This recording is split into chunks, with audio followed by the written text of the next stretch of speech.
Hello everyone. In this video I am going to take the new chapter that is the chemical bonding. और इस chapter में हम लोग पढ़ेंगे कि एटम्स, एलिमेंट्स या आयंस क्यों कंबाइन करते हैं, टाइप्स ऑफ केमिकल बॉन्ड्स क्या हैं, और कुछ bonding theory like those of valence bond theory, molecular orbital theory, VSEPR theory, right. Concept of hybridization from this chapter is going to be very very important from examination point of view. So let us discuss one by one. So the very first concept is chemical bonding. Why do elements do combine? ये bonding हुई क्यों chemicals के बीच में?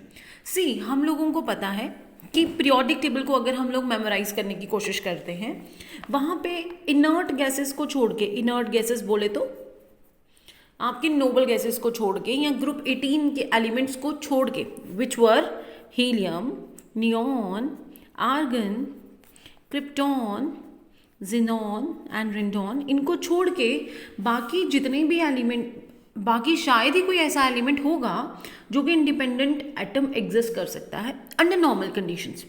वहाँ पे reason कुछ भी रहे कि उनके आउटर मोस्ट में 8 इलेक्ट्रॉन्स नहीं हैं या वो ऑक्टेट ड्यूप्लेट रूल को फॉलो नहीं कर रहे हैं, लेकिन दिस इज द फैक्ट कि इनर्ट गैसेस को छोड़ के कोई भी और एलिमेंट जो है वो इंडिपेंडेंट एटम जो है वो एग्जिस्ट नहीं कर सकता.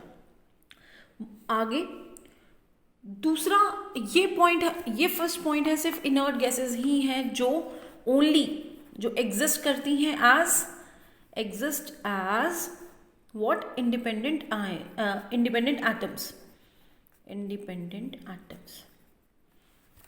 रेस्ट जो है वो इंडिपेंडेंटली एग्जिस्ट नहीं करते, रीज़न कुछ भी हो. सेकेंड पॉइंट जो आपको याद रखना है वो ये है, हम लोग ये देखते हैं कि जो हमारे मैक्सिमम एलिमेंट्स होते हैं, मोस्ट ऑफ द एलिमेंट्स होते हैं वो एग्जिस्ट करते हैं as molecules. Elements do exist as molecules, and ये जो मॉलिक्यूल्स होते हैं बेसिकली ये क्या होते हैं? These are the cluster of atoms. Cluster बोले तो ग्रुप ऑफ एटम्स.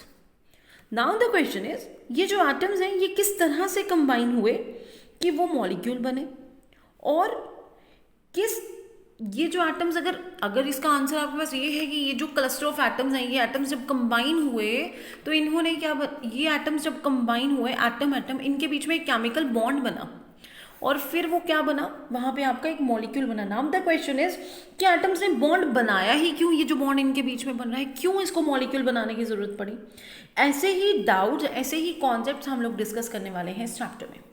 ना एक नेक्स्ट पॉइंट जो आपको याद रखना है वो ये है कि एक जो मॉलिक्यूल होगा वो ये जो मॉलिक्यूल है वो तब ही बनेगा जब ये ज़्यादा स्टेबल होगा और इसकी एनर्जी क्या होगी? कम होगी. सी, यहाँ पे आपको एक चीज़ याद रखनी पड़ेगी कि जो एनर्जी होती है वो इन्वर्सली प्रोपोर्शनल होती है स्टेबिलिटी के.